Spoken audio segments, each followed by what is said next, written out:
আসবে, মানুষ জলসা জুলুস শুনবে, দ্বীনের কথা শুনবে, শরিয়াতের কথা শুনবে, কোরআনের কথা শুনবে, হাদিসের কথা শুনবে। কিন্তু এত কিছু শোনার পরেও, এত কিছু বোঝার পরেও দুনিয়ার জমিনেতে তারা পাঁচটা জিনিসকে মহব্বত করবে, আর পাঁচটা জিনিস তাদের থেকে উধাও হয়ে যাবে। পাঁচটা জিনিস তারা মহব্বত করবে, আর এই মহব্বত করার কারণে তাদের মধ্যে থেকে পাঁচটা জিনিস উধাও হয়ে যাবে। আল্লাহর রাসূলের হাবিব বলেন, প্রথম নম্বর হলো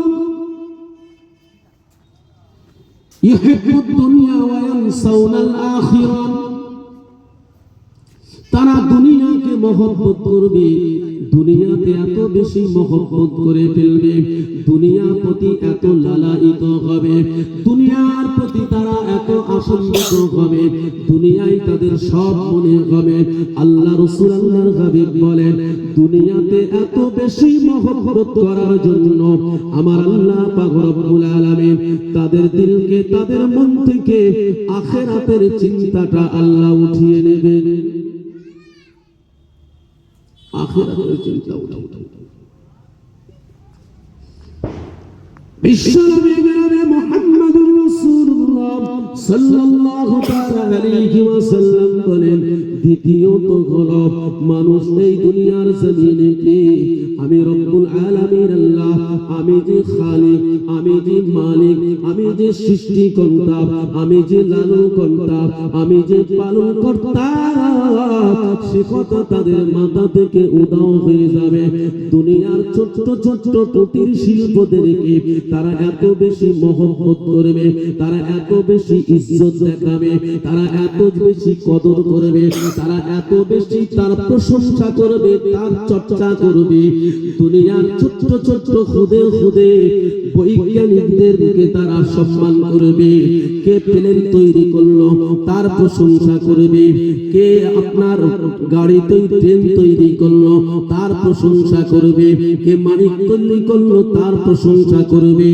এই সমস্ত জিনিস দুনিয়ার জমিনেতে যারা তৈরি করেছে তাদের প্রশংসায় পঞ্চমুখ আমি রব্বুল আলামিন আল্লাহ পাক।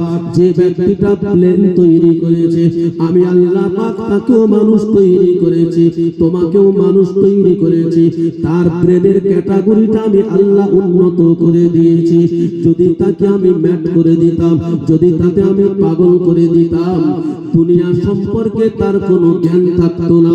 ওই প্লেন কেন দুনিয়ার জমিনেতে কোনটা ভালো খাবার সে বুঝতে পারতো না, রাস্তাতে ট্রেনেতে গিয়ে সে নোংরা খাবার খেত।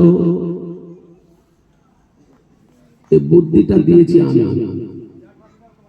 যে প্লেন বানিয়েছে তার বুদ্ধি আমি দিয়েছি, যে ট্রেন বানিয়েছে তার বুদ্ধি আমি দিয়েছি, যে জাহাজ বানিয়েছে তার বুদ্ধি আমি দিয়েছি। কিন্তু দুনিয়ার মানুষ তাদেরকে এত প্রশংসা করবে, এত গুণগান গুণকীর্তন করবে, তাদের জিকির এত বেশি করবে, আমি আল্লাহ জিকির করে ভুলে যাব। সম্মানিত আল্লাহ রাসূল আল্লাহর হাবিব বলেন, এমনি করে তারা পাঁচটা জিনিসকে ভালোবাসবে, পাঁচটা জিনিসের প্রশংসা করবে, পাঁচটা জিনিস নিয়ে যারা চর্চা করবে আল্লাহ পাক তাদের দিল থেকে পাঁচটা জিনিস উঠিয়ে নেবেন। দুনিয়ার জমিনেতে আল্লাহ পাক রব্বুল আলামিন আল্লাহ রাসূল আল্লাহর হাবিব বলেন, তিন নম্বর হলো তারা এমনি করে দুনিয়ার জমিনেতে ঘর বাড়ির প্রতিযোগিতা করবে, বিল্ডিং বালাখানার প্রতিযোগিতা করবে, চাকচিক্য বিল্ডিং বালাখানার আশা করবে। ভাই দুতলা বানিয়েছে সে তিনতলা বানাবে, ভাই টালি লাগিয়েছে সে মার্বেল বানাবে। এমনি করে বাড়ি ঘরের প্রতিযোগিতায় পড়ে যাবে। আল্লাহ রাসূল আল্লাহর হাবিব বলেন, ওই বিল্ডিং বালাখানার প্রতিযোগিতায় পড়ে 3.5 হাত কবরের কথা তারা ভুলে যাবে।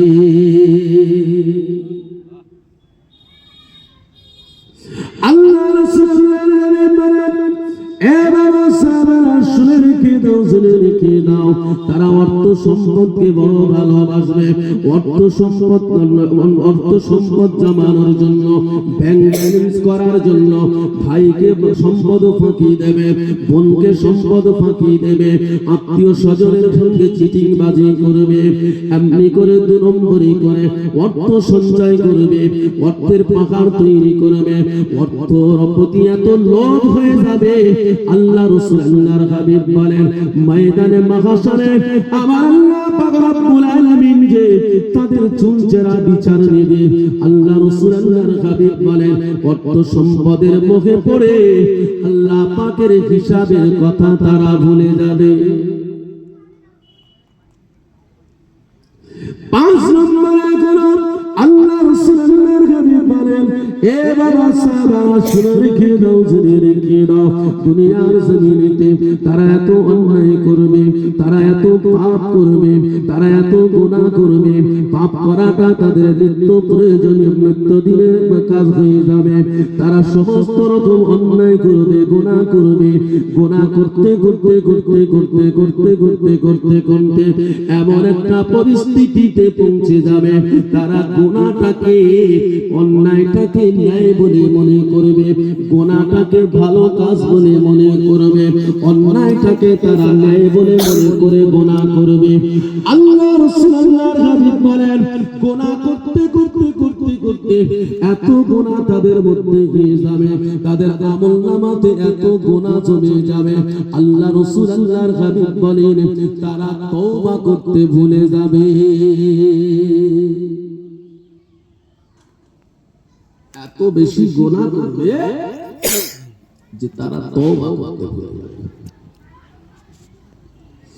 আল্লাহ রাসূলের হাবিব এজন্য বলেছেন, এ সাহাবারা কোরআনের কথা তারা শুনবে, হাদিসের কথা তারা শুনবে, দ্বীনের কথা তারা শুনবে, শরীয়তের কথা তারা শুনবে, জলসা জুলুস তারা শুনবে, কিন্তু তথাপি তারা নিজেদেরকে পরিবর্তন করতে পারবে না। এর কারণ হলো দুনিয়ার জমিনেতে তারা 5টা জিনিস মহব্বত করবে, সাথে সাথে 5টা জিনিস তাদের থেকে উধাও হয়ে যাবে।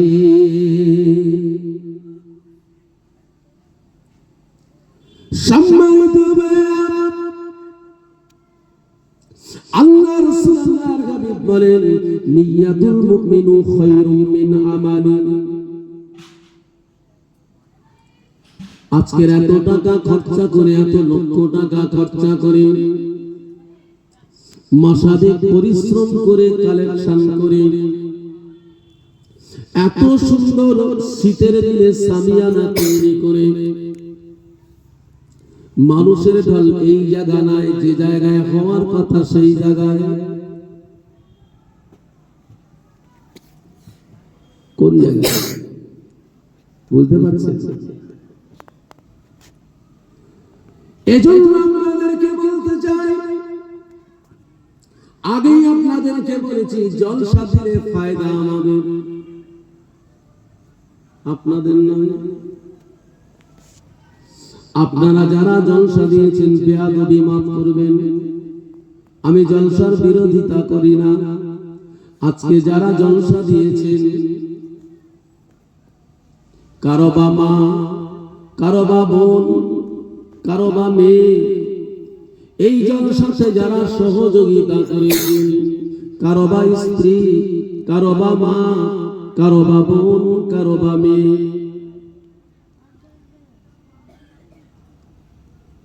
আল্লাহ রাসূলের হাবিব বলেন, আদ-দাইয়ুসু লা ইয়াদখুলুল জান্নাহ, দাইয়ুস কোনদিন জান্নাতে যাবে না।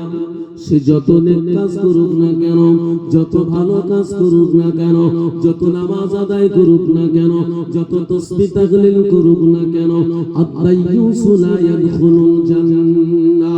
আল্লাহ রাসূল আল্লাহর হাবিব বলেন, দাইয়ুস কোনদিন জান্নাতের সুগন্ধ পাবে না।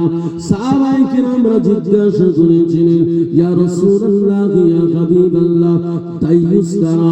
আল্লাহ রাসূল আল্লাহর হাবিব বলেছিলেন, আল্লাহ রাসূল আল্লাহর হাবিব বলেছিলেন, হে আমার সাহাবায়ে কেরামরা, দাইয়ুস কারা তোমরা শোনো, যারা নিজেদের বিবিদেরকে পর্দা পুশিদায় রাখে না, যারা নিজেদের বোনদেরকে পর্দা পুশিদায় রাখে না, যারা নিজেদের মেয়েদেরকে পর্দা, কন্যা সন্তানকে পর্দা পুশিদায় রাখে না।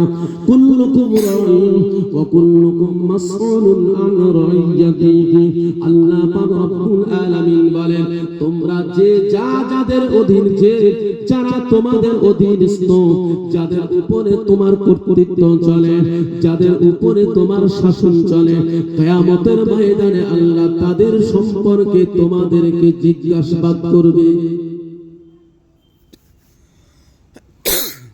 তুমি যাদের উপরে কর্তৃত্ব ফলাও, যাদের উপরে গার্জেন দায়িত্ব নিয়ে আছো, যারা তোমার কর্তৃত্বে, কুল্লুকুম রাঈন ওয়া কুল্লুকুম মাসউলুন আন রাইয়াতিহি।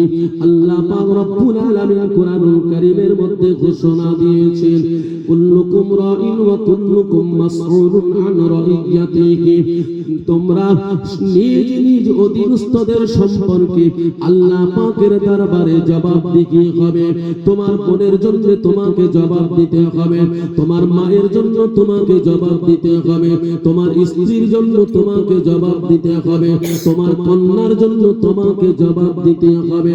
আল্লাহ রাসূল বলেছিলেন, এ সাহাবারা শুনো, যারা নিজেদের অধীনস্থ মহিলাদের পর্দা পুশিদাতে রাখতে পারে না, তাদের নাম হলো দাইয়ুস। তাদের নামটা আল্লাহ দাইয়ুসের খাতাতে লিপিবদ্ধ করে দেবে।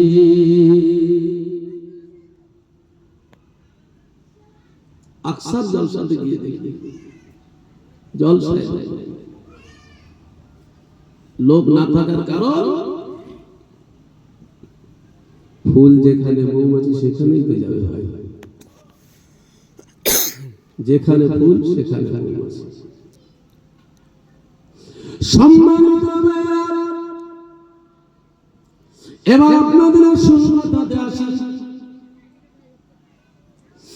এই জলসাটা আমরা কি নিয়তে দিলাম, কেনই বা এই জলসাটা দিলাম? আমি এখনো বলছি, আমি কিন্তু জলসার বিরোধিতা করি না।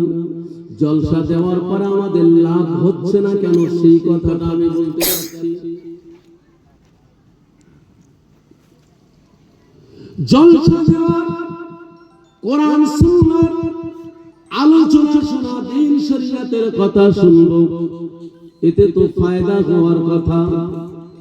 আল্লাহ রাসূল আল্লাহর হাবিব বলেন, যে জায়গাতে কোরআন এবং সুন্নাহর আলোচনা হয়, নবী আমার বলেন, সেই জায়গাটা আল্লাহ পাক জান্নাত হিসাবে ঘোষণা দিয়েছেন। সেটা দুনিয়ার জমিনেতে ওই জায়গাটা হলো জান্নাত, যে জায়গাতে কোরআন এবং সুন্নাহর আলোচনা হয়।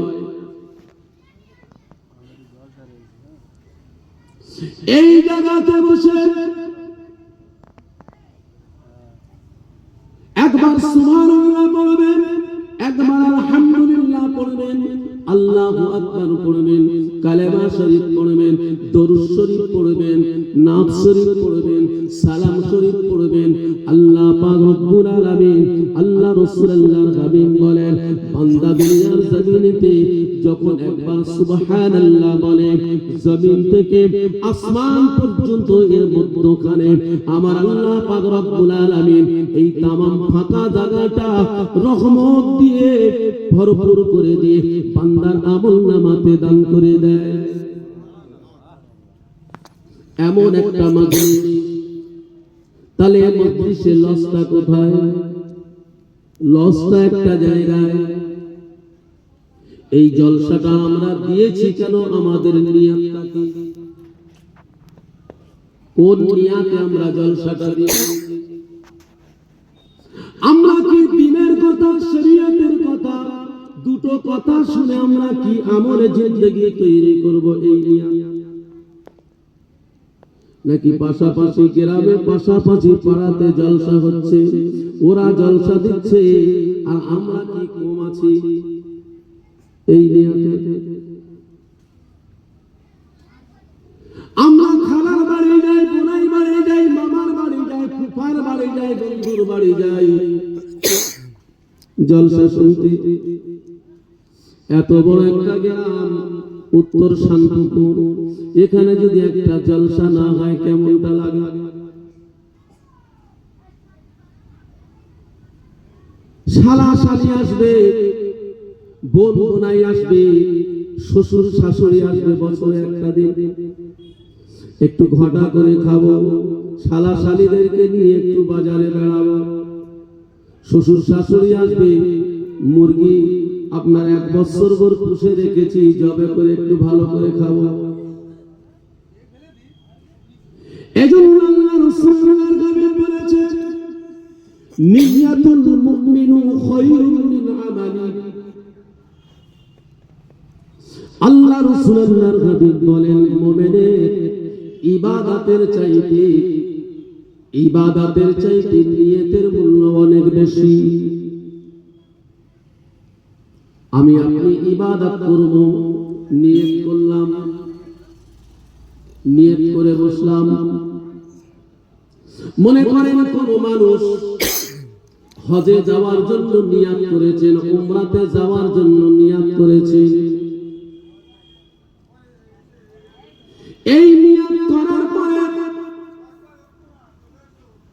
নিয়ত পূরণ হলো না, আল্লাহ পাক তার হায়াত দিলেন না, মওত দিয়ে দিলেন।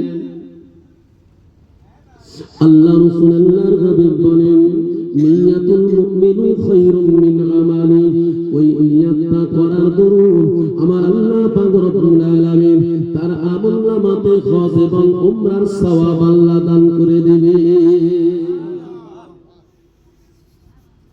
রব্বুল আলামিন বান্দাদের এত মহব্বত করেন, ভালোবাসেন।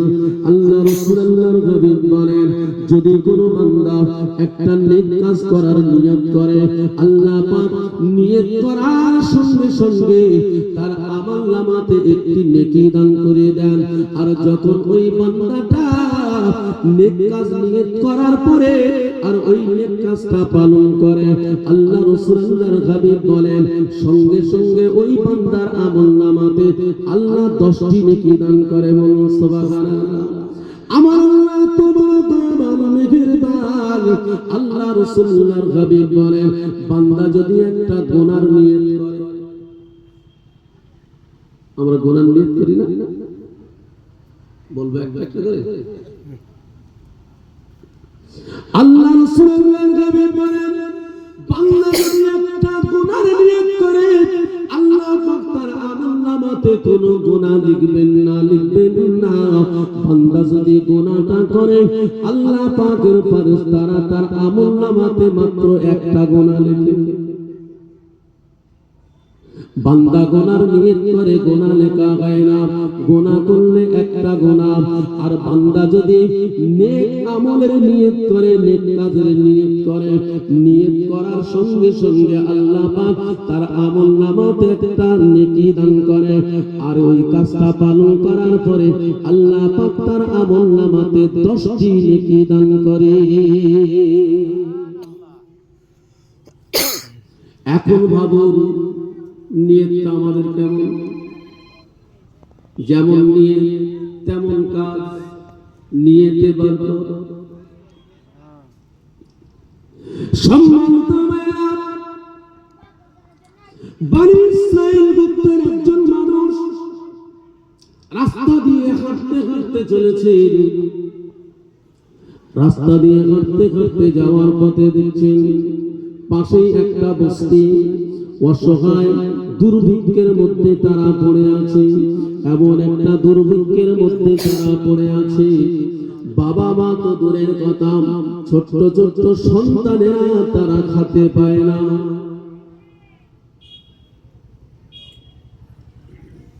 ছোট শিশু বাচ্চা, মায়ের স্তনে তাদের দুগ্ধ নাই, অভাবের কারণে দুঃখের বেদনায় তারা কাঁদে। ছোট্ট ছোট্ট সন্তানেরা বাবার হাত ধরে কাঁদে, মায়ের আঁচল ধরে কাঁদে। ক্ষুধার জ্বালা সহ্য করা যায় না,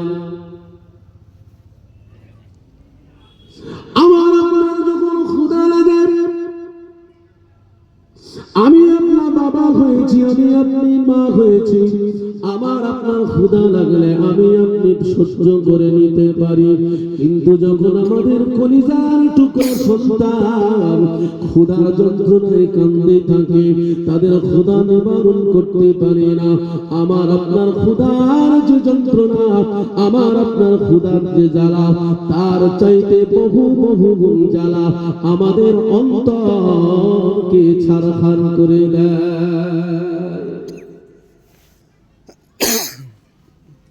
আমার আপনার ক্ষুধার জ্বালা আমি আপনি সহ্য করতে পারব, কিন্তু যখন আমার আপনার সন্তান কাঁদবে, আমার আপনার ছেলে কাঁদবে, আমার আপনার মেয়ে কাঁদবে, তখন বাবার অন্তরে, মায়ের বুকে যে ব্যথা, সে একমাত্র বাবা।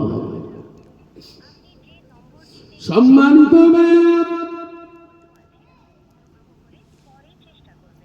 ছোট ছোট শিশু বাচ্চা বাপের হাত ধরে কাঁদে, মায়ের আঁচল ধরে কাঁদে, বাচ্চার ক্ষুধার জ্বালা মেটাতে পারে না, বাচ্চার কান্নাটা জন্মদুঃখিনী মা, জন্মদাতা পিতা সহ্য করতে পারে না, বাচ্চার কান্না দেখে মা কাঁদে, বাচ্চার কান্না দেখে বাবা কাঁদে, এমন একটা আর্তনাদ, এমন একটা দুঃখের পরিবেশ বনি ইসরাইল গোত্রের মানুষটা দাঁড়িয়ে দাঁড়িয়ে দেখছে।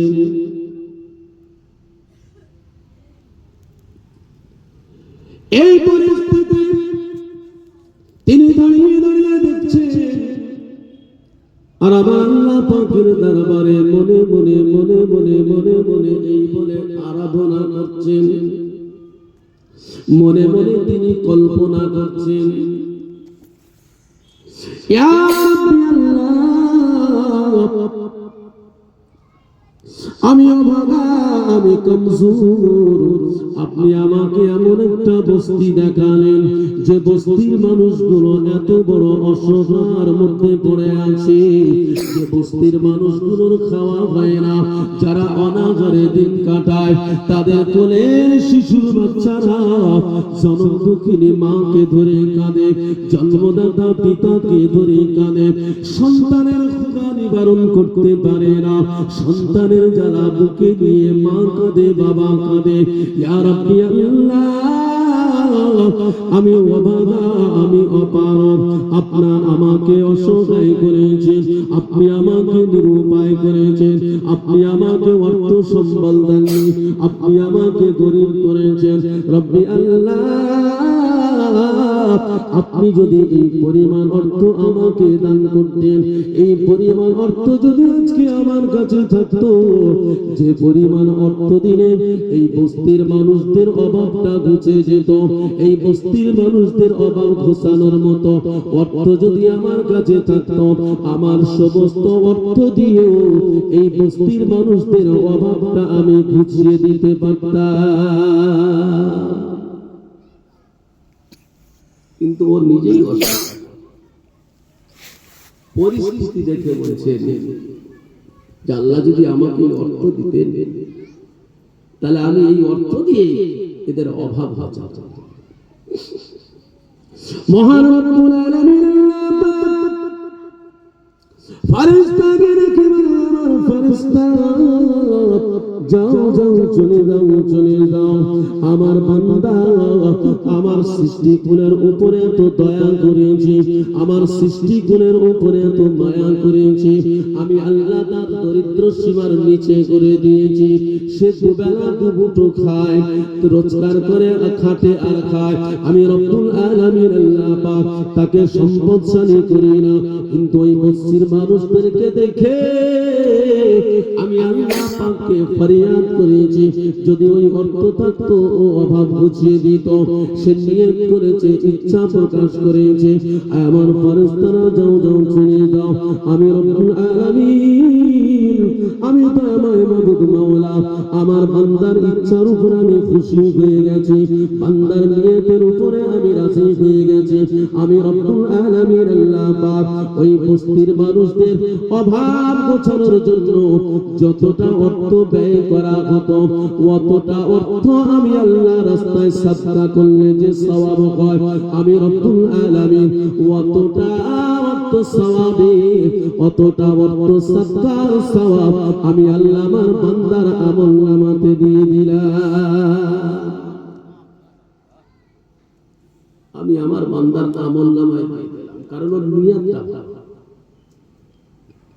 ওর ইচ্ছাটা সব। সম্মানিত এই জন্য আমাদের নিয়তটা পাকা করতে হবে, নিয়তটা মজবুত করতে হবে। নিয়তের উপর কিন্তু আমার আপনার ইচ্ছা, আমার আপনার বরকত হবে, আমালে বরকত হবে, রুজিতে বরকত হবে, হায়াতে বরকত হবে, সংসারে বরকত হবে। সমস্ত জায়গাতে যদি আমরা পাক্কা নিয়ত করে নিই, আল্লাহ রাব্বুল আলামিন বান্দাকে এত ভালোবাসে, বান্দাকে এত সম্মান করেন, সেই বান্দার ভালোবাসার প্রতিদান আমরা কি দিলাম? একজন বলছে হুজুর ব্যবসা বাণিজ্যের হাল হাকিকত খুব খারাপ, একটু তাবিজ পানি দেওয়া যাবে? তাহলে আল্লাহ শুকর, যেটুকু পাচ্ছ ওটুকুই অনেক, আল্লাহ বন্ধ করে দেন এটাই ভালো। কারণ তুমি যে কাজ করছো আল্লাহ যে তোমার রুজি দিচ্ছে এটাই তোমার সূচনা। প্যারা মুমিন মুসলমান ভাইরা, হযরত আব্দুল্লাহ ইবনে আব্বাস রাদিয়াল্লাহু তাআলা আনহু তিনি রিওয়ায়াত করেছেন, একদিন আমি বিশ্ব নবী জনাবে মুহাম্মদুর রাসূলুল্লাহ সাল্লাল্লাহু তাআলা আলাইহি ওয়াসাল্লামকে প্রশ্ন করলাম, ইয়া রাসূলুল্লাহ ইয়া হাবিবাল্লাহ, আমার আল্লাহ রাব্বুল আলামিন আমাদেরকে ইবাদত করার জন্য দুনিয়াতে পাঠিয়েছেন, ওয়া মা খালাকতুল জিন্না ওয়াল ইনসা ইল্লা লিয়াবুদুন। রব্বুল আলামিন আল্লাহ পাক আমাদেরকে ইবাদত করার জন্য দুনিয়াতে পাঠিয়েছে। আমি আপনার থেকে জানতে চাই, আমার আল্লাহ পাক রব্বুল আলামিন আমাদের কোন ইবাদতটাকে সবথেকে পছন্দ করেন? কোন ইবাদত আল্লাহ পছন্দ করেন? কোন কাজটাকে আল্লাহ পছন্দ করেন? ইবাদত আল্লাহ আমাদের করতে বলেছেন। ইবাদত কাকে বলে? ইবাদত মানে কি? কোন কাজটাকে ইবাদত বলা হয়? আমরা কিছু কিছু মুসলমান শুধু নামাজটাকে ইবাদত মনে করি, এজন্য শুধু নামাজটাই পড়ি। আবার কিছু কিছু মুসলমান তারা রোজাটা ইবাদত মনে করে, রমজান মাস আসলে রোজা রাখে, নামাজ পড়ে, তারপরে সব ফাঁকা। ইবাদতটা কি? আল্লাহ রাসূলুল্লাহর হাবিব বলেন, ইবাদতটা হলো সমষ্টিগত একটা ব্যাপার। ইবাদতটা হলো ব্যাপক শব্দে ব্যবহৃত। নামাজ মানে ইবাদত, নামাজ ইবাদত নয়, রোজা ইবাদত নয়, হজ ইবাদত নয়, যাকাত ইবাদত নয়, তাসবিহ তাহলিল ইবাদত নয়, দান খায়রাত ইবাদত নয়, তাহলে ইবাদত কি? আল্লাহ রাসূলুল্লাহ বলেন, এ বাবা সাহাবারা শুনো, ইবাদত কি বলেন? মুমিন মুসলমান বান্দারা সকাল শুরু থেকে রাত্রি পর্যন্ত, রাত্রি শুরু থেকে সকাল পর্যন্ত, সকাল শুরু থেকে রাত্রি পর্যন্ত, রাত্রি শুরু থেকে সকাল পর্যন্ত মুমিন মুসলমান বান্দা বান্দি দ্বীন এবং শরীয়তকে সম্মুখে রেখে সুন্নাতে রাসূলের উপরে যে কাজগুলো করবে সমস্ত কাজগুলোকে আল্লাহ পাকের দরবারে ইবাদত হিসাবে গণ্য হয়ে যায়।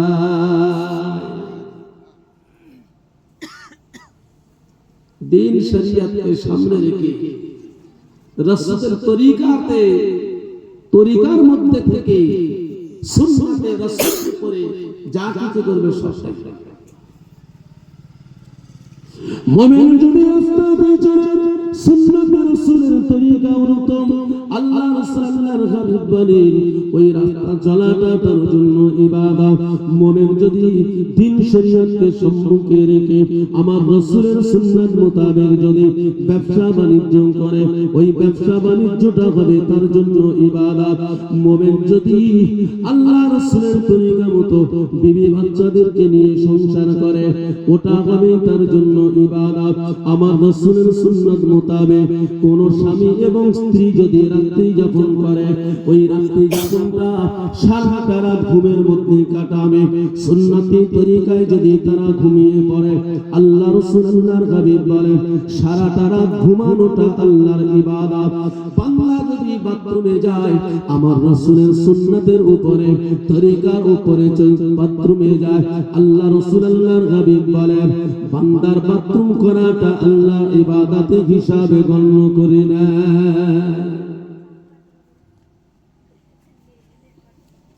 তাহলে ইবাদত কি? নামাজটা হলো ইবাদত না, না না নামাজ ইবাদত নয়, নামাজ হলো ইবাদতের একটা অঙ্গ।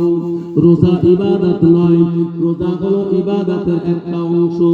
হজ ইবাদত নয়, হজ হলো ইবাদতের একটা অঙ্গ। মুমিন মুসলমানের জীবনে জিন্দেগীর সমস্ত নেক কাজটা হলো এর নাম হলো ইবাদত। এবার আল্লাহ রাসূল আল্লাহর হাবিবকে প্রশ্ন করলেন হযরত আব্দুল্লাহ ইবনে মাসউদ রাদিয়াল্লাহু তাআলা আনহু বলেন ইয়া রাসূলুল্লাহ ইয়া হাবিবাল্লাহ হুজুর আমার আল্লাহ পাক রব্বুল আলামিনের দরবারে সবথেকে কোন ইবাদতটা পছন্দ? আল্লাহ কোন ইবাদতটা পছন্দ করে? আল্লাহ রাসূল আল্লাহর হাবিব বলেন হে বাবা আব্দুল্লাহ ইবনে মাসউদ আমার আল্লাহ পাক রব্বুল আলামিনের দরবারে সবথেকে পছন্দের ইবাদত হলো সময় মতো নামাজ আদায় করা। সময় মতো আমি প্রত্যেক জলসাতে বলি আজকেও বলছি বর্তমান সময়ে যারা নামাজ পড়ে তারা জলসা দেয় না, যারা জলসা দেয় তারা নামাজ পড়ে না। বুঝতে পারছেন? যারা নামাজ পড়ে তারা জলসা দেয় না, যারা জলসা দেয় তারা নামাজ পড়ে না। আল্লাহ রাসূলের হাবিব বলেন আমার আল্লাহ পাক রব্বুল আলামিনের দরবারে সবথেকে পছন্দের ইবাদতটা হলো নামাজ, নামাজ, নামাজ। ইয়া রাসূলুল্লাহ ইয়া হাবিবাল্লাহ তারপরে ইবাদতটা কি? আল্লাহ পাক রব্বুল আলামিন বলেন আল্লাযীনা ইস্তাকবিরুনা আন ইবাদাতি সায়াদখুলুনা জাহান্নামা দাখিরিন। দুনিয়ার জমিনেতে সব কিছু আমরা করতে পারি কিন্তু শুধু নামাজ আমরা সব করব নামাজ বাদে। মুরব্বি দু একদিন নামাজ পড়ে নামাজ ছেড়ে বসে আছে, বলে বাবাজি আপনি নামাজ পড়ছেন না কি ব্যাপার? বলে ভাই আমার শরীরটা খুব খারাপ, অথচ সাইকেলে প্যাডেল করতে করতে বাজারে যাচ্ছে। শরীর খারাপ, শরীর খারাপ ফরমাস করেছে যাও বাজারে গিয়ে বাজার করে নিয়ে এসো। বইয়ের কথা না শুনলে খবর আছে, কিন্তু আল্লাহর কথা না শুনলে তো দুনিয়াতে কোনো খবর হবে না।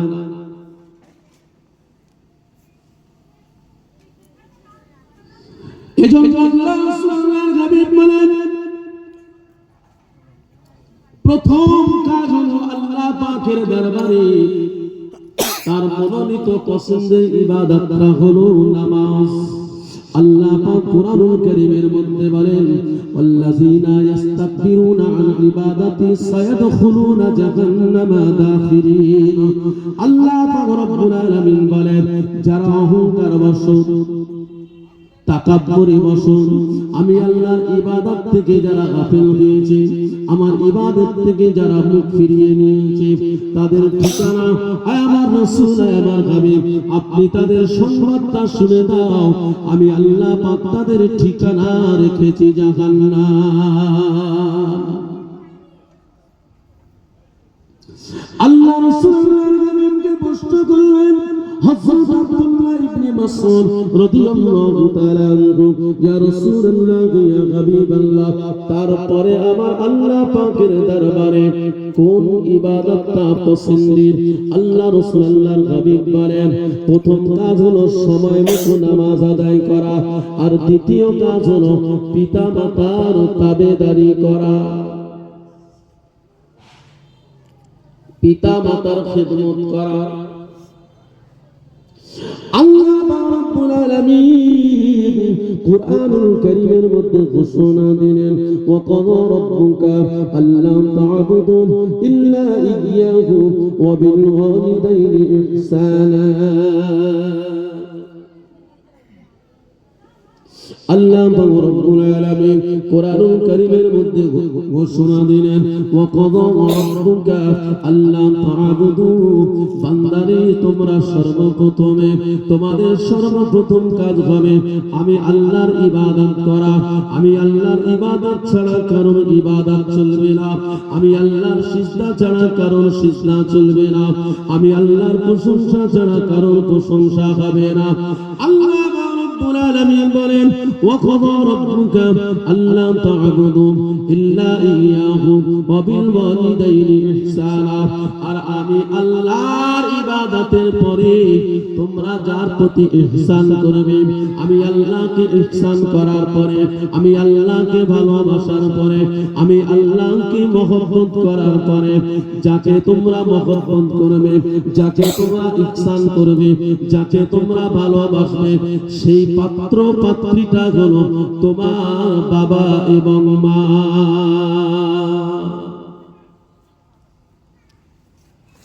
সম্মানিত ভাইরা,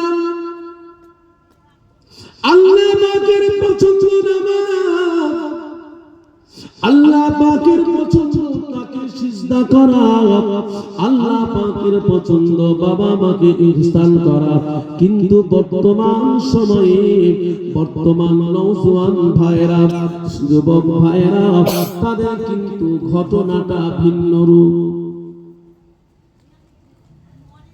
জলসা দিচ্ছি, জুলুস করছি, মসজিদে যাচ্ছি, নামাজ পড়ছি, মাথায় টুপি, মুখে দাড়ি, পরনে পাঞ্জাবি, কিন্তু ঘটনা আল্লাহ রাসূলের হাবিব বলেন সুফিহিম ইয়াতাসান্নাউ বিইমারাতিজ যাহির ওয়া বাতিনু খারাব। আল্লাহ রাসূলের হাবিব বলেন এমন একটা সময় তোমাদের কাছে আসবে, এমন একটা জামানা তোমাদের কাছে আসবে, সুফিহিম ইয়াতাসান্নাউ বিইমারাতিজ যাহির, কিছু কিছু মানুষকে তোমরা সুফি বলে মনে করবে, কিছু কিছু মানুষকে তোমরা মুসল্লি বলে মনে করবে, কিছু কিছু মানুষকে তোমরা পীর বলে মনে করবে, কিছু কিছু মানুষকে তোমরা সুফি বলে মনে করবে। তাদের মাথায় থাকবে টুপি, মুখে থাকবে দাড়ি, পরনে থাকবে জুব্বা, গায়ে থাকবে হাজি রুমাল। আল্লাহ রাসূল আল্লাহর হাবিব বলেন সুফিহিম ইয়াতাসান্নাউ বিইমারাতিজ যাহির ওয়া বাতিনু খারাব। আল্লাহ রাসূল আল্লাহর হাবিব বলেন ওদের ওই চেষ্টা, ওদের ওই সুরাতটা, এটা হলো লোক দেখানো জাহিরি সুরাত। ওয়া সুফিহিম ইয়াতাসান্নাউ বিইমারাতিজ যাহির, কিন্তু তাদের ভিতরটা হবে বড় নোংরা। একজন মানুষ আমার জিজ্ঞেস করছে হাওড়া জেলায় জলসা করতে গেছি, একজন মানুষ আমার জিজ্ঞেস করছে ভাই জলসা জুলুস এত হচ্ছে, আচ্ছা বলেন তো একটা প্রশ্ন আপনার করি, যে ইসলামের কালচার, ইসলামের প্রচার কাদের দ্বারা বেশি প্রচার হচ্ছে? প্রশ্নটা কে করছে তাহলে এবার বুঝতে পারছেন? প্রশ্নটা কারা করছে বুঝতে পারছেন?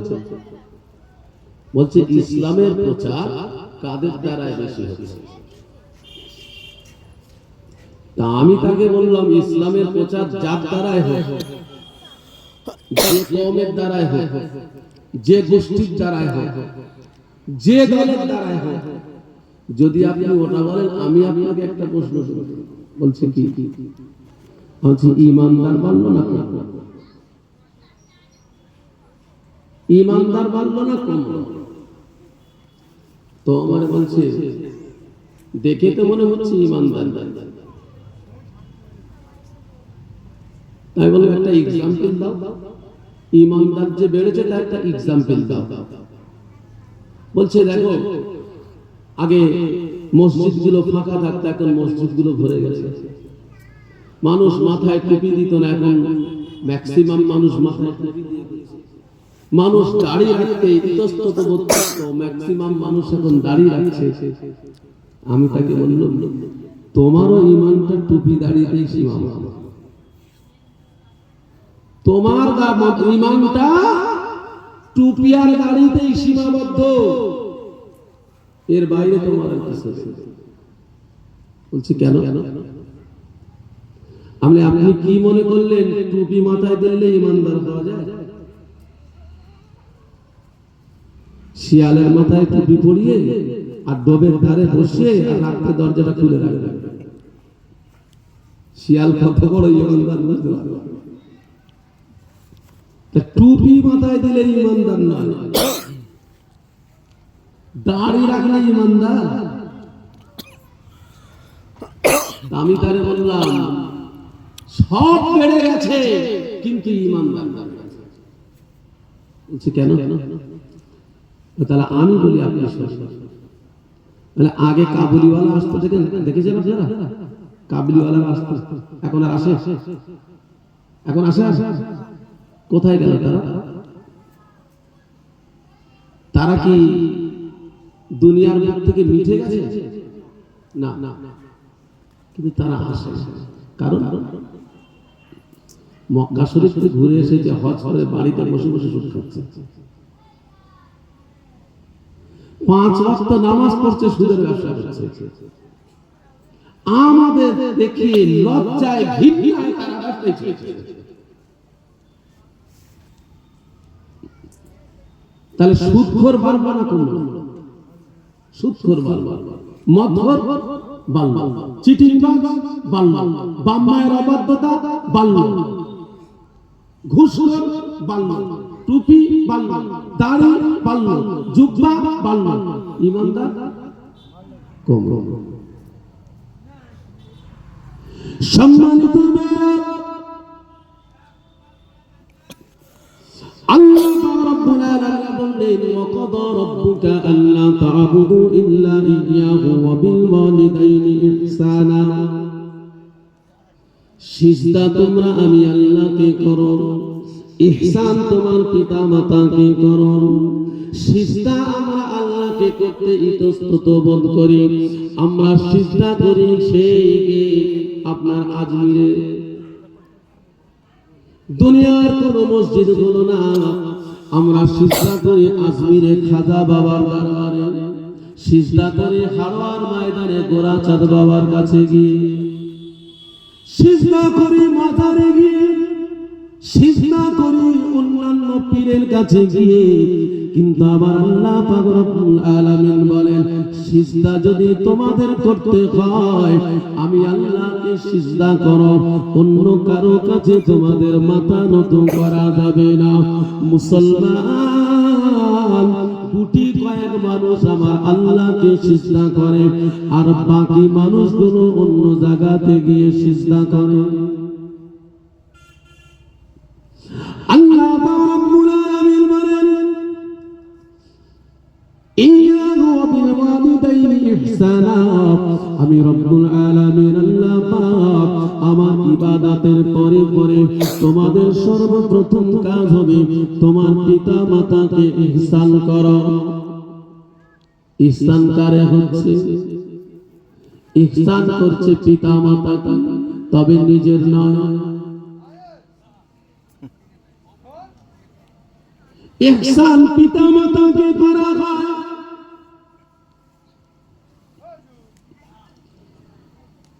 বলে বউ নিয়ে ঘুরতে খুব মজা লাগে, তবে কার বউ সেটা বলে। বউ নিয়ে ঘুরতে, পার্কে বেড়াতে, আপনার শপিং করতে ভালো লাগে, কিন্তু বউটা কার হবে সেটা। আল্লাহ রাব্বুল আলামিন বলেছেন, ইয়্যাহু ওয়া বিল ওয়ালিদাইনি ইহসানা, তোমরা তোমাদের পিতা মাতার প্রতি ইহসান করো, আর ইবাদত আমি আল্লাহকে করো, সিজদা আমি আল্লাহকে করো। বান্দা আল্লাহকে সিজদা দিল না, বিভিন্ন মাজারেতে সিজদা করে বেড়ায়। আল্লাহ পিতা মাতাকে সিজদা করতে বলেছে, ও বেটা পিতা মাতাকে, নিজের পিতা মাতাকে ছেড়ে দিয়ে বইয়ের পিতা মাতার তাবেদারি করছে। বইয়ের পিতা মাতা, আল্লাহ রাসূল বলেন, এ নওজোয়ান ছেলেরা, এ যুবক ভাইরা, বাবা মায়ের কদর কত, সম্মান কত। তোমরা যদি নামাজ আদায় করো, তোমরা যদি হজ আদায় করো, তোমরা যদি যাকাত আদায় করো, তোমরা ইবাদত বান্দেগি করো, তোমরা যদি সুফিয়ানা দরবেশিয়ানা বেশ করো, আল্লাহ পাক রব্বুল আলামিনের দরবারে আমার আপনার কোনো ইবাদতটা মঞ্জুর হবে না। আমার আপনার কোনো ইবাদতটা আল্লাহ পাকের দরবারে কবুল হবে না। আমার আল্লাহ পাক রব্বুল আলামিন তিনি নিজেই ঘোষণা করে দিয়েছেন। আল্লাহ পাক রব্বুল আলামিন কোরআনুল কারীমের মধ্যে বলেন, তিনি ঘোষণা করে দিয়েছেন, সন্তানের উপরে পিতামাতা ইহসান করাটা আমার আল্লাহ পাক ওয়াজিব করে দিয়েছে।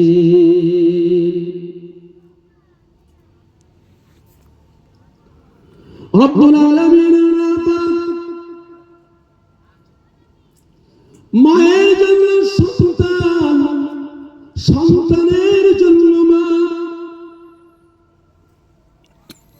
আল্লাহ রাব্বুল আলামিন সন্তানকে মায়ের জন্য কত বড় নিয়ামত, এবং সন্তানকে মা সন্তানের জন্য কত নিয়ামত করেছেন। আমার আল্লাহ পাক রব্বুল আলামিন বলছেন, মা যদি সন্তানকে দোয়া করে, আমার এই দোয়াটা সন্তানের জন্য কবুল হয়ে যাবে। মা যদি সন্তানের জন্য বদদোয়া করে, সেই বদদোয়াটাও সন্তানের জন্য কবুল হয়ে যাবে। এ বাবা নওজোয়ান ছেলেরা, আমি নামাজ পড়ি, রোজা রাখি, হজ করি, যাকাত দিই, ইমাম সাহেবের সঙ্গে আমার সম্পর্ক, মুফতি সাহেবের সঙ্গে আমার সম্পর্ক, মুসল্লিদের সঙ্গে আমার সম্পর্ক, পীর সাহেবদের সঙ্গে আমার সম্পর্ক, ফুরফুরা শরীফের অধিকাংশ পীরের জন্য সঙ্গে আনাগোনা, যাওয়া আসা, মহব্বত, ভালোবাসা, সকলের সঙ্গে পীরিত আছে, মহব্বত আছে, কিন্তু বাবা মার সঙ্গে কোনো মহব্বত নেই, বাবা মার সঙ্গে কোনো সম্পর্ক নেই, বাবা মার সঙ্গে কোনো প্রয়োজন নেই।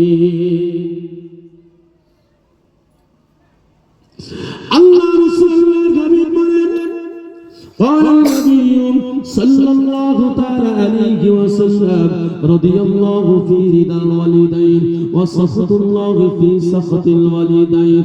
আল্লাহ রাসূলের হাবিব বলেন, আমার সাহাবারা শুনে রেখে দাও, জেনে রেখে দাও, আল্লাহ পাক রব্বুল আলামিন ওই সন্তানের উপরে সন্তুষ্ট, যে সন্তানের উপর আমার আল্লাহর কাছে যে তার বাবা মা সন্তুষ্ট, আল্লাহ তাআলা ওই সন্তানের উপরে নাখুশি, নারাজি, যার উপরে তার পিতা মাতা অসন্তুষ্ট, নারাজি।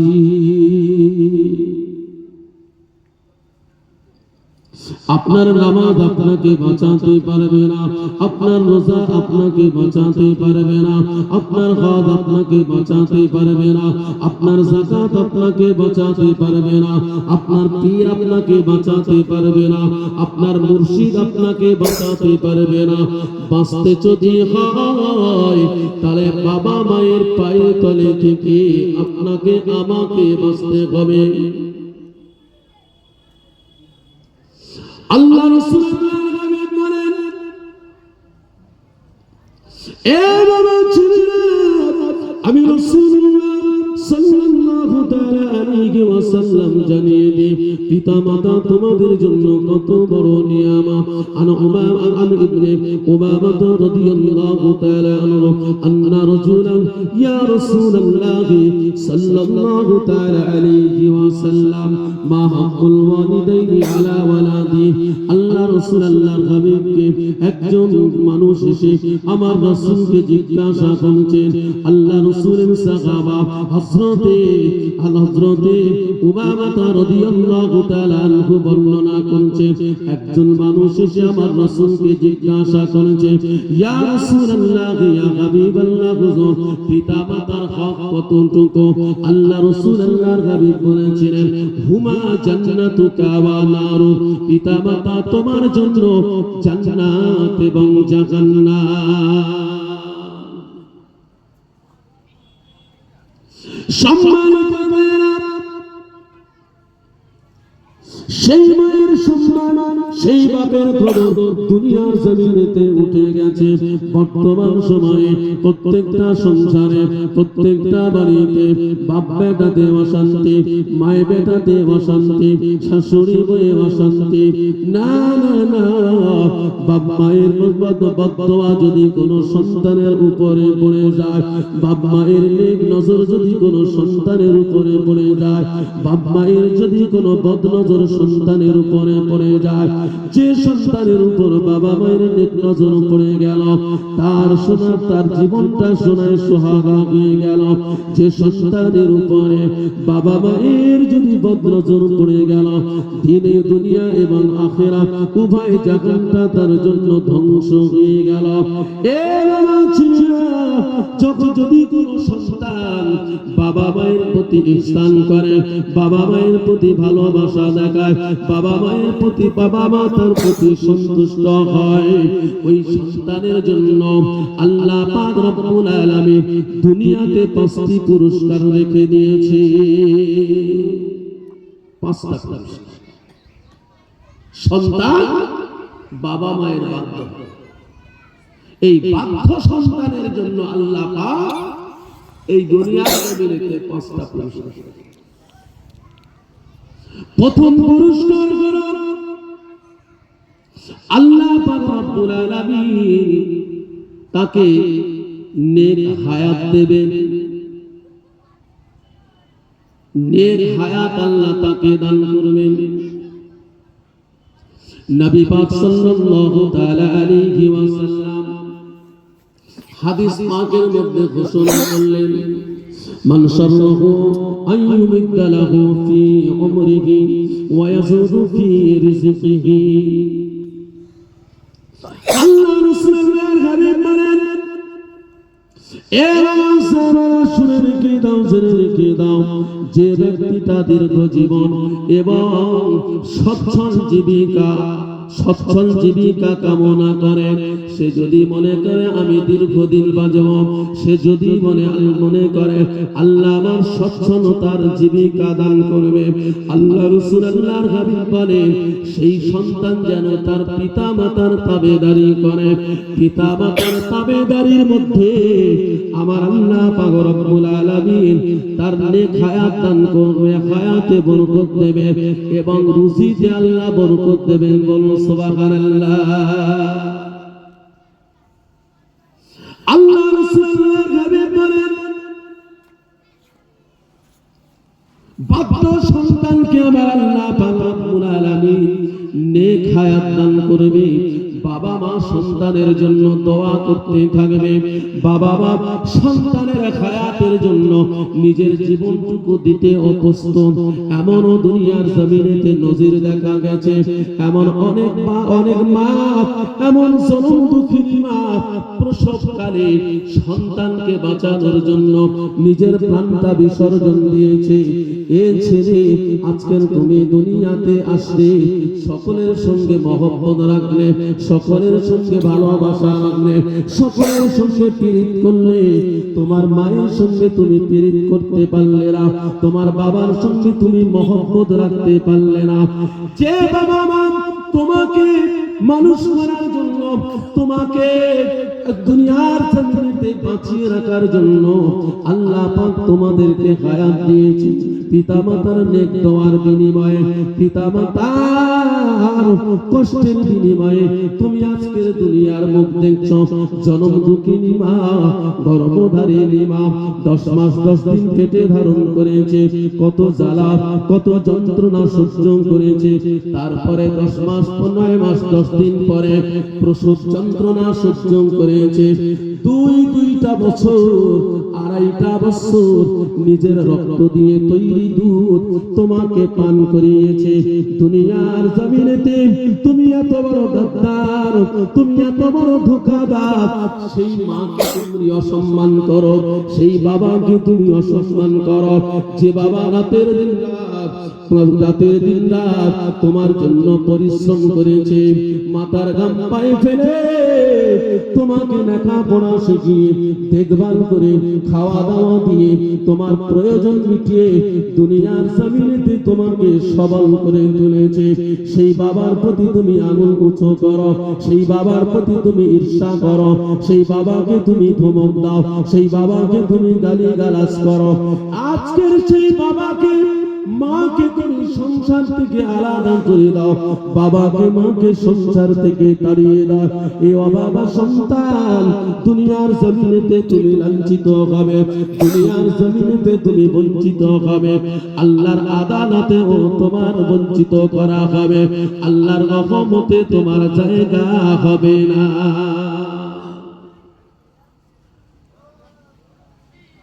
সম্মানিত জনাব দুঃখিনী মা, গর্ভধারিণী মা, বাচ্চা যখন পেটের মধ্যে চলে আসলো, বাচ্চা যখন পেটের মধ্যে চলে আসার পরে সেই থেকে মায়ের খাওয়া দাওয়া উঠে গেল, খাওয়া দাওয়া করতে পারে না, কেমন গাটা ঘিনঘিন করে, কেমন শরীরটা বমি বমি ভাব হয়। এমনি করতে করতে করতে করতে 6টা মাস হয়ে গেল।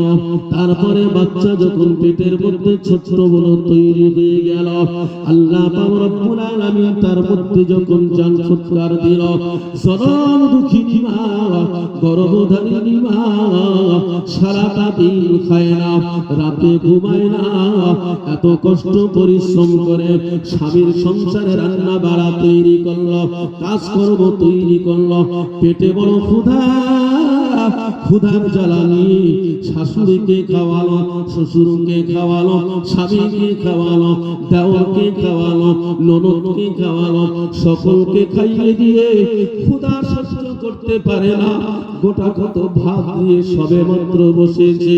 এমন সময় দেখা গেল সন্তান এমন একটা গুতা মায়ের পেটেতে মেরে দিয়েছে। জনম দুঃখিনী মা ভাতের বাসনটা রেখে কান্দে কান্দে কান্দে কান্দে উঠে বিছানাতে শুয়ে পড়ে, যন্ত্রণায় কাতরাতে থাকে। মা অনেকক্ষণ কাতরানো কাতরাতে কাতরাতে আবার যখন একটু শান্ত হয়, ভাত আর খেল না, আবার সারাটা দিন কাজ করে, সন্ধ্যাবেলায় মা আবার সকলকে খাইয়ে, ক্ষুধা লেগেছে, আবার গোটা কত খানা খাবে, বাসন নিয়ে বসেছেন, গোটা কত খাবার নিয়ে, ওই খাবার নিয়ে যখন বসেছে, আমি আপনি আবার গুতা মেরে দিয়েছি। মা আবার জ্বালা যন্ত্রণায় অস্থির হয়ে খাবারের পাত্রটা রেখে আবার উঠে গিয়ে বিছানাতে শুয়ে পড়ল। সারাটা দিন খেল না, সারাটা রাত খেল না, রাতের যন্ত্রণায় কাতরাতে থাকে, ঘুম তারও হলো না। এ বাবা কপাল পোড়া হতচ্ছাড়া সন্তানেরা সেই বাবা মাকে কেমন করে তোমরা ভুলে থাকো।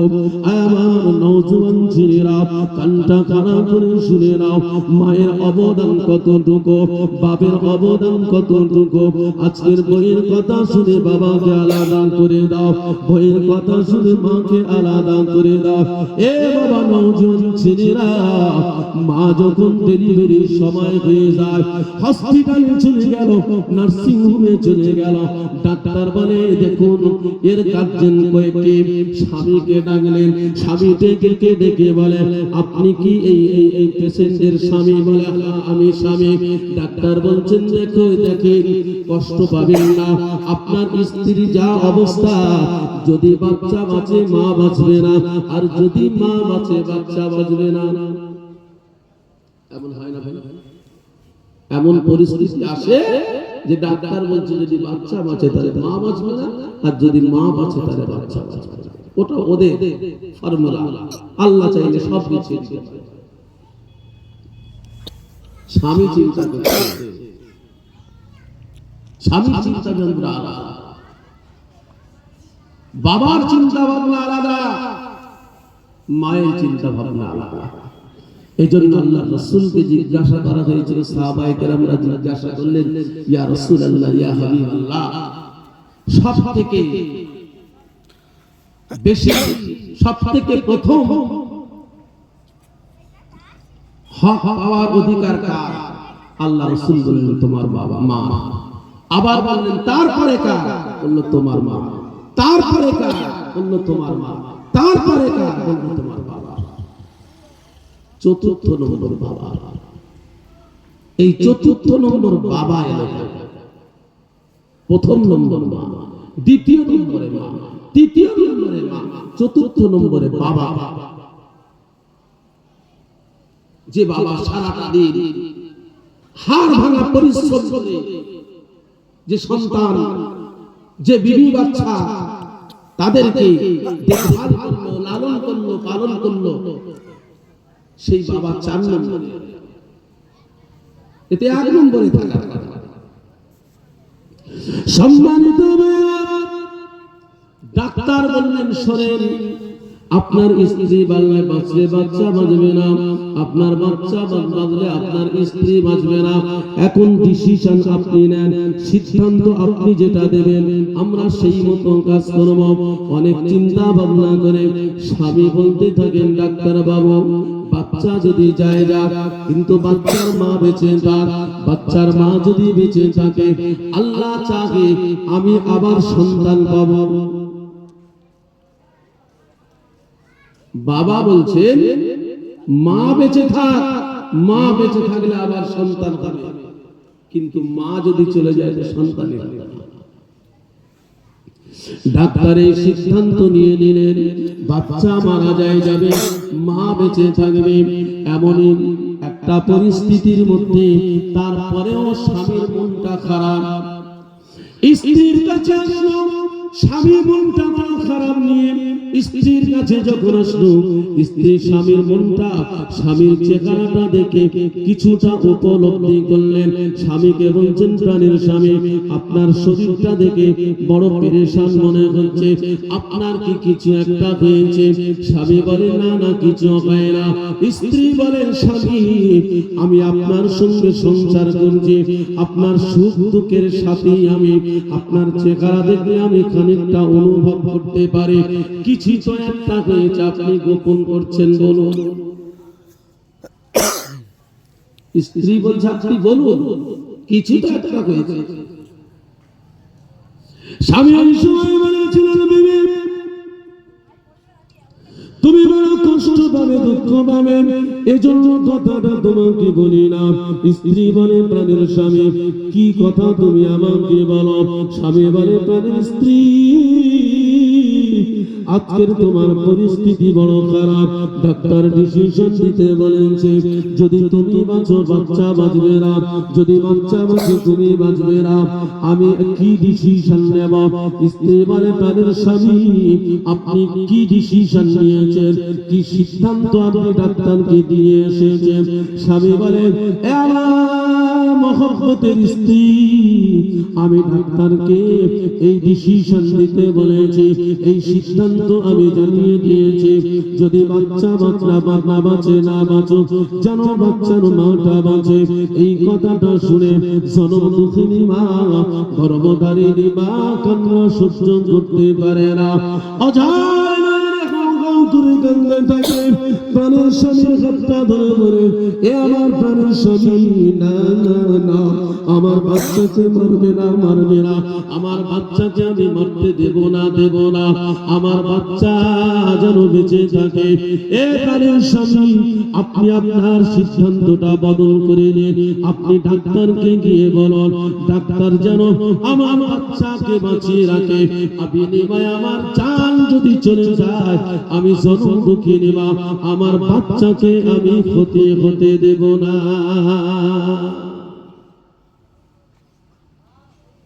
আমার বাচ্চাকে সম্মানিত সেই জনম দুঃখিনী মা, গর্ভধারিণী মা, একটা নয়, দুইটা নয়, তিনটা নয়, এখন তো ডিজিটাল যুগ, আমরা একটা দুটোতে সন্তুষ্ট। আমাদের বাবা মা আমাদেরকে লালন করেছেন, পালন করেছেন, একটা নয়, দুটো নয়, দুটো, চারটে, ছটা, আটটা, 10টা বাচ্চা, এমনই 6টা 8টা বাচ্চাকে আমাদের বাবা মা আমাদের লালন পালন করেছে, আমাদেরকে খাইয়েছে, আমাদেরকে পরিয়েছে, আমাদেরকে সব কিছু করেছে, আমাদের দেখভাল করেছে। কিন্তু আজকের সেই 8জন 10জন মিলে একটা বাবাকে আমরা লালন করতে পারি না, একটা মাকে আমরা পালন করতে পারি না। যে বাবা মা একটা ঘরের মধ্যে 10টা সন্তান লালন পালন করেছে, আজকের সেই 10টা সন্তান উপযুক্ত হয়েছে, সেই ঘরে বাবা মায়ের থাকার মতো আর জায়গা হলো না।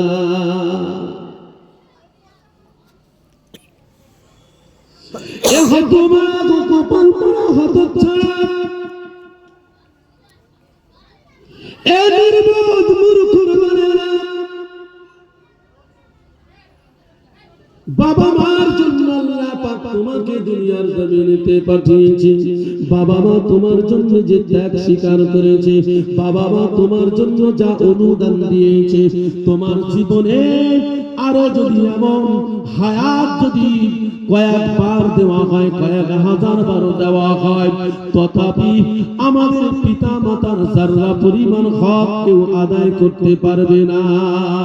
আজকের সেই পিতা মাতাকে আমরা ছেড়ে দিয়েছি, পিতা মাতাকে আমরা তালাক দিয়েছি, বইয়ের কথা শুনে পিতা মাতাকে বাদ দিয়েছি।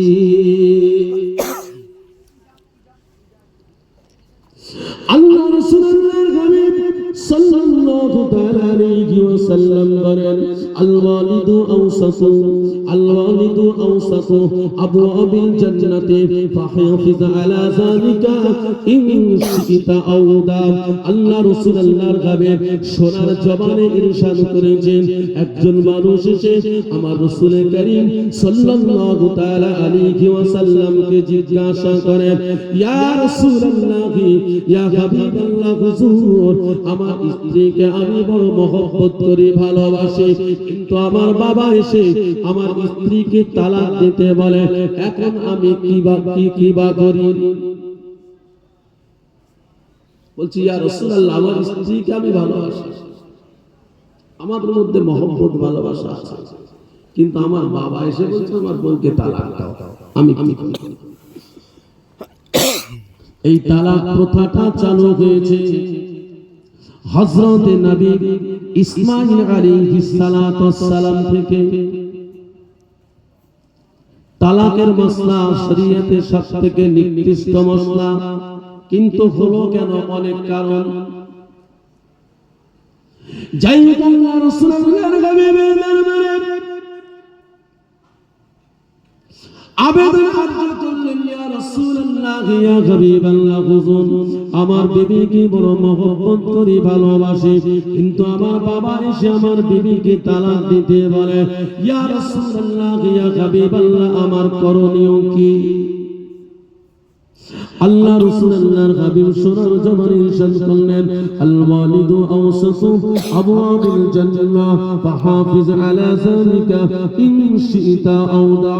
আল্লাহ রাসূল আল্লাহর হাবিব বলেন, এ বাবা ছেলে, তোমার বাবা তোমার স্ত্রীকে তালাক দিতে বলে, তোমার করণীয় কি আমাকে জিজ্ঞাসা করো, তবে শুনে রেখে দাও, শুনে রেখে দাও।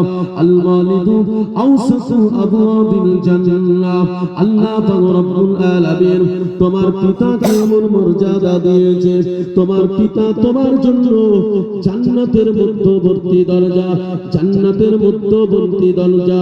ফাহাফিজ আলা যালিকা ইন শিতা আও দা, পারলে তুমি তা হেফাজত করো, আর না হলে স্বেচ্ছায় তা ধ্বংস করে দাও।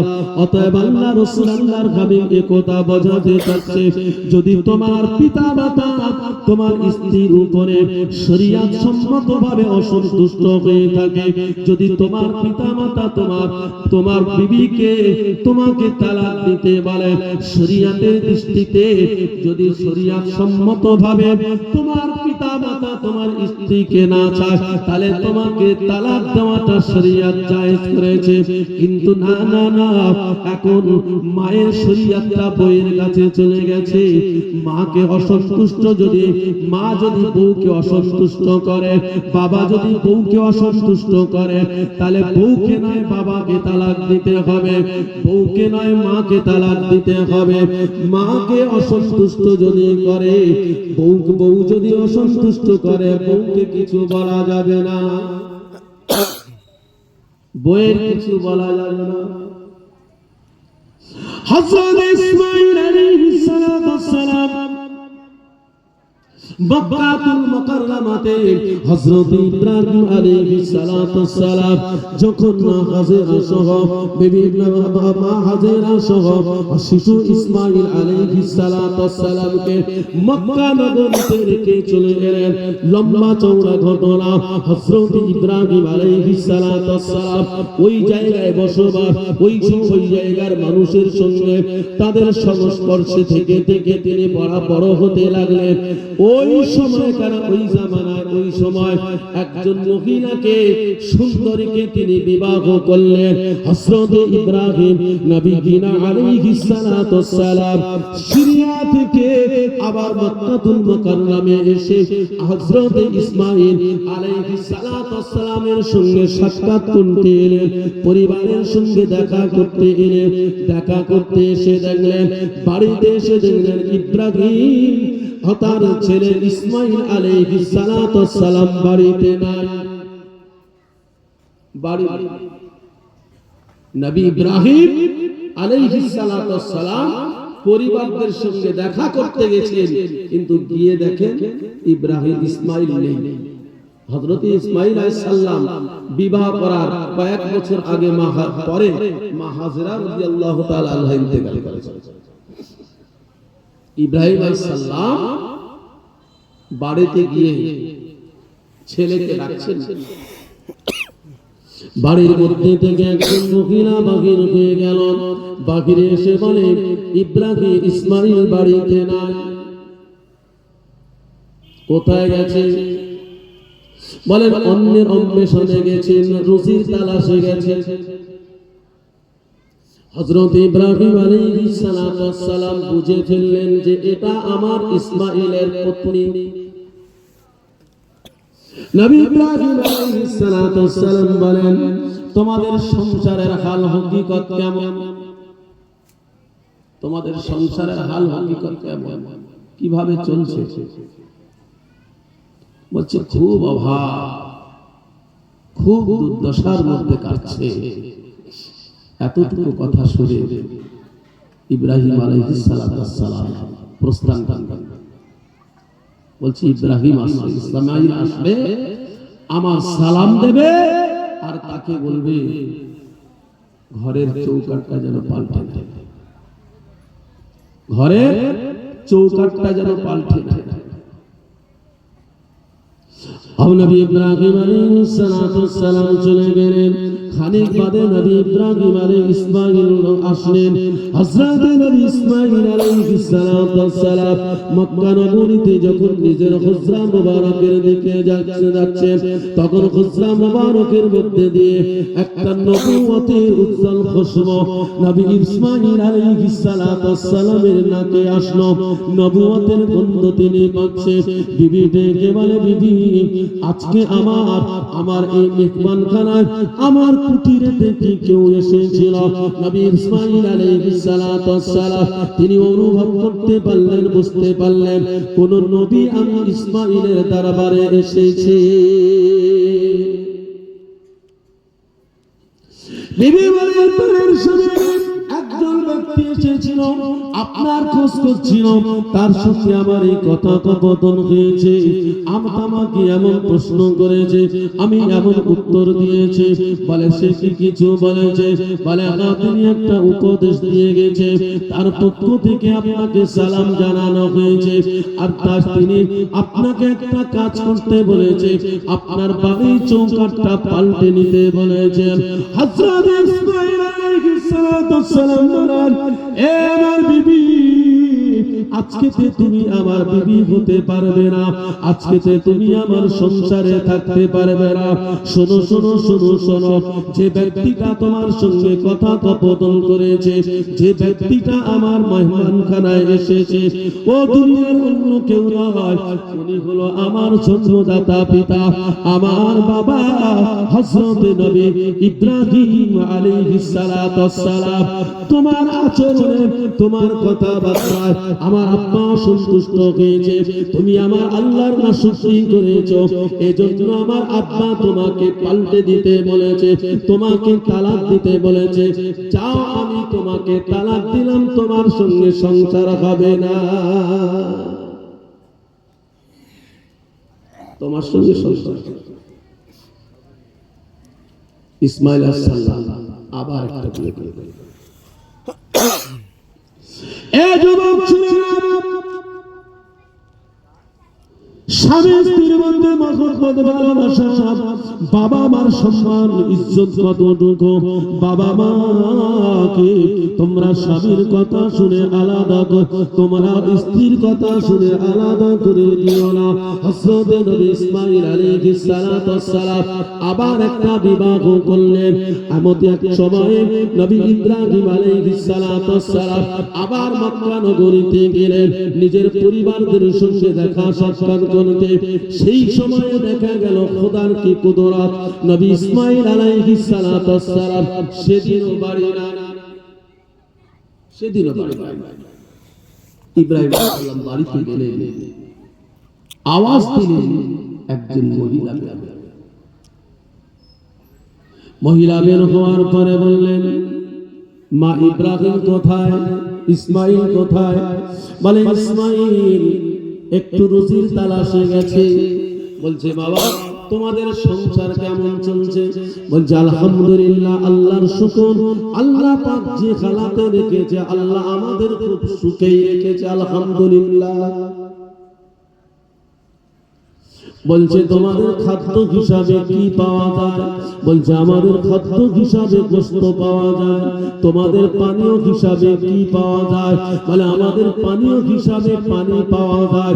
নবী ইব্রাহিম আলাইহিস সালাম ওই জায়গাতে দাঁড়িয়ে পরম দয়াময় আল্লাহ পাকের দরবারে ফরিয়াদ করে, আমার মাবুদ মাওলা, আমার পরিবারের জন্য তুমি গোশত এবং পানিতে আল্লাহ বরকত দিয়ে আল্লাহ আপনি এদেরকে কুশলে রেখে দেন। খুশি হয়ে গেছে পুত্রর পত্নীর উপরে, খুশি হয়ে গিয়ে আল্লাহর দরবারে দোয়া করছেন। কারণ বলেই দিয়েছেন এখানে খাদ্য হিসাবে গোশত আর পানীয় হিসাবে পানি। আল্লাহর দরবারে ইব্রাহিম আলাইহিস সালাম দোয়া করছেন, মাবুদ আপনি আমার পরিবারের জন্য পানি এবং গোশতে বরকত করুন। সম্মানিত কিছুক্ষণের মধ্যে নবী ইসমাঈল আলাইহিস সালাম বাড়িতে প্রবেশ করলেন। আগের বারে প্রথম স্ত্রীর বেলায় বাড়িতে প্রবেশ করে আগে জিজ্ঞেস করতে হয়েছিল ওই বিবিকে, তারপরে বলেছিল।